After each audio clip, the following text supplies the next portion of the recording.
On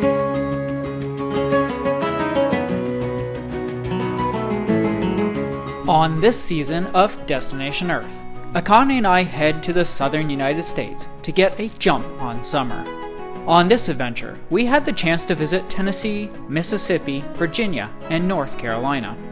Join us as we explore everything from the busy streets of Nashville, Tennessee, to the historic antebellum homes of Natchez, Mississippi, as we check off a few new states on this heat-soaked journey. Where are we off to today? Let's find out. Hey, good morning everyone. So today we finally made it to Virginia after spending some time in Tennessee. We're heading home, but that doesn't mean that we're done the adventures. We're going to be hitting up a part of the Blue Ridge Parkway today, but we're not doing it alone. We have a special guest, and we've kind of alluded to who this is, but now you're actually going to be able to find out. Hello! Hi! That's right, we're with Shane and Deanna from DNS Adventures.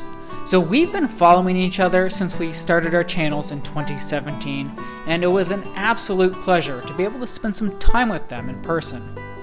With them living close to the Blue Ridge Parkway, we decided to spend a few days exploring the area, beginning here at Mabry Mill. Mabry Mill was built around 1910 by Edwin B. Mabry. Him and his wife Minaria, or Lizzie as she was called, operated the mill until 1936, grinding corn and sawing lumber for their Meadows of Dan neighbors. In 1945, the U.S. National Park Service restored and landscaped the mill as it's seen today. Did you know that Mabry Mill is now the most photographed location along the Blue Ridge Parkway? Although operating the mill was never easy, Mr. Mabry faced special challenges. For one, the quantity of water, which turned the overshot wheel and powered all the equipment in the mill itself, was barely adequate.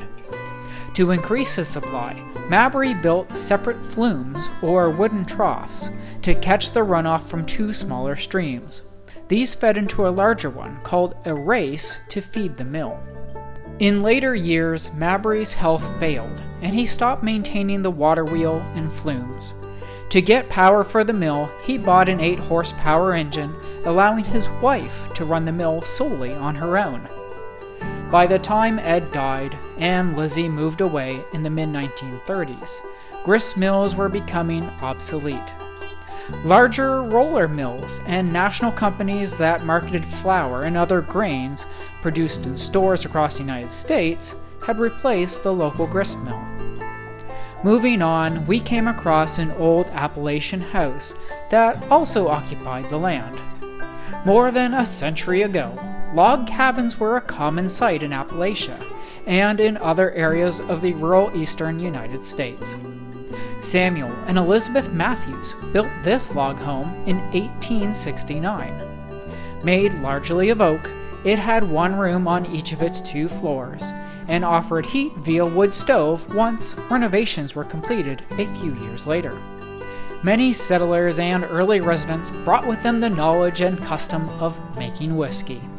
Although tax laws and for a while prohibition had made the activity illegal, mountaineers had always operated in these hills and areas south of Virginia.